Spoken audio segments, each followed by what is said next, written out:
आता मुंबईमध्ये आहे, जरांगे साहेबांच्या इथे आहे मोर्चाला। आंदोलकांची गैरसोय होण्यासाठी शौचालय, खाऊ गल्ली अशा भौतिक सुविधा बंद करणारे जे सरकार आहे, ज्यांच्या आदेशाने हे बंद झाले, हे जर खरं असेल तर हे सरकार या आंदोलकांना न्याय देईल का, हा प्रश्न आता पुण्यात निर्माण झालाय।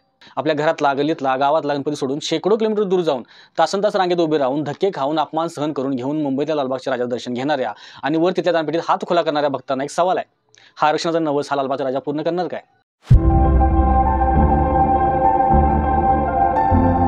दर्शक नमस्कार, मी कृष्णा लाड आणि आपण पाहताय के न्यूज।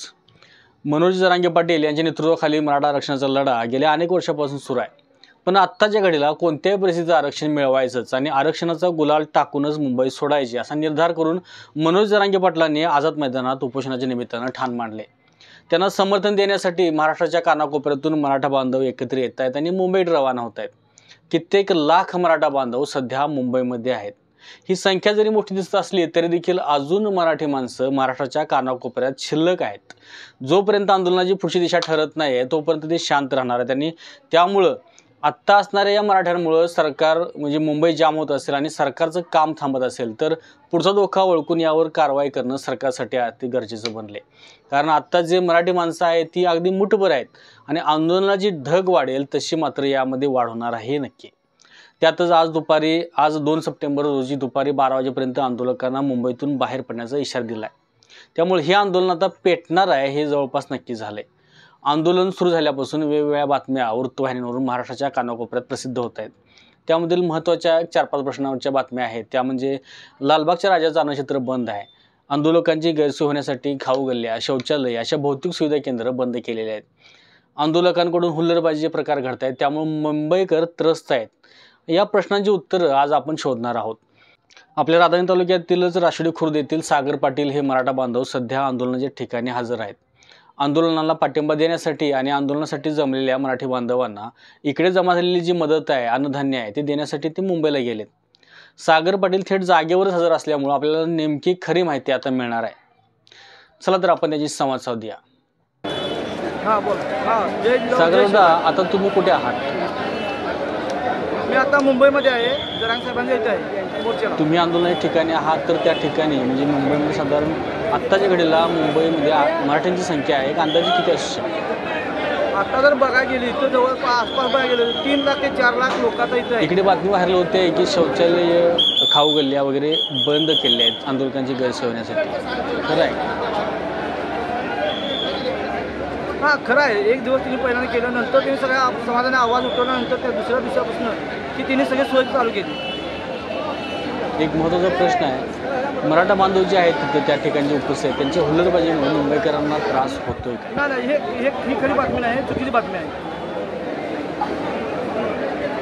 आणि एक महत्त्वाचा प्रश्न आहे, महाराष्ट्रातील लाखो लोकांचं श्रद्धास्थान असणारा लालबागच्या राजाचं जे अन्नक्षेत्र आहे ते निरंतर चालू असेल ते बंद आहे, ही पण गोष्टी खरी आहे? नाही, ते बंद आहे तरी बी ते आता लोकांचं आपल्या मराठा समाजाचं काय आहे, ज्यांनी पहिल्यांदा आपली गैरसोय केली तिने आता जर चालू केलं तरी तिथे कोणी जाऊ नये, तिने हे केलं।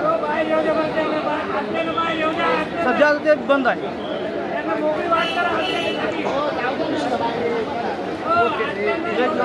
धन्यवाद सागर दादा। एकंदरीत जागेवरून मुंबईतून दिलेल्या खऱ्या माहितीबद्दल तुमचं खरोखर कौतुक आहे, कारण महाराष्ट्राला तिथल्या नेमक्या भूमिकेची माहिती असणं आता गरजेचं आहे। कारण अनेक वृत्तवाहिन्यांवरून वेगवेगळ्या बातम्या प्रसिद्ध होत आहेत, त्यामुळे मराठा आंदोलनाविषयी साशंकता निर्माण केली जात आहे। आता जे महत्त्वाचे 4 प्रश्न होते त्यांची उत्तर आपल्याला मिळालेली आहेत। या प्रश्नांची उत्तरे मिळाली असली तरी देखील आता तेच 4 प्रश्न आहेत ते अनुत्तरित राहणार आहेत आणि ते म्हणजे त्याचं उत्तर आता महाराष्ट्रातील मराठी बांधवांना द्यावं लागणार आहे।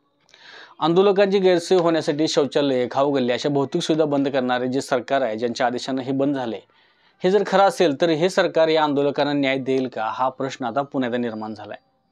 आपल्या घरातला, गल्लीतला, गावातला गणपती सोडून शेकडो किलोमीटर दूर जाऊन तासनतास रांगेत उभे राहून धक्के खाऊन अपमान सहन करून घेऊन मुंबईतल्या लालबागच्या राजाचं दर्शन घेणाऱ्या आणि वर तिथल्या दानपेटीत हात खुला करणाऱ्या भक्तांना एक सवाल आहे, हा आरक्षणाचा नवस हा लालबागचा राजा पूर्ण करणार काय? आणि या आंदोलकांच्या हुल्लडबाजीमुळे मुंबईकरांना त्रास होते अशा बातम्या व्हायरल करून मुंबईकर मराठा बांधवांच्या विरोधात आहे असं दाखवलं जातंय काय? नुसतं दाखवलं जात असेल तर ठीक आहे, पण खरोखर जर त्रास होत असेल तर मुंबईकरांना देखील आता लक्षात ठेवणं गरजेचं आहे। कारण भाजीपाल्यापासून दूध अन्नपदार्थापर्यंत सगळी रसद ही महाराष्ट्राच्या कानाकोपऱ्यातून मुंबईत येते। जर आज मराठ्याला त्रास झाला तर उद्या उपाशी राहायची वेळ मुंबईकरांची असेल।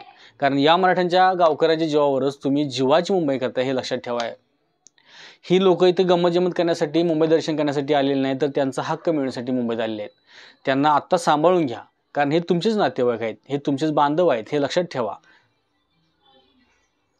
असो, मनोज जरांगे पाटलांचं 6व्या दिवशी देखील उपोषणामुळे तब्येत खालावलेली असेल, त्यामुळे सरकार देखील यावर तातडीनं कारवाई करण्यात गरजेचं बनले.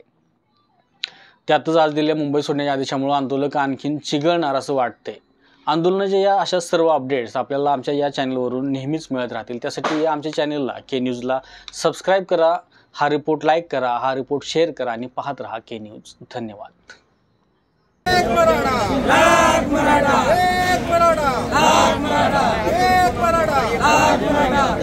अशाच नवीन अपडेट्स आणि आपल्या भागातील बातम्यांसाठी या चॅनलला लाईक करा, शेअर करा आणि सबस्क्राईब करा.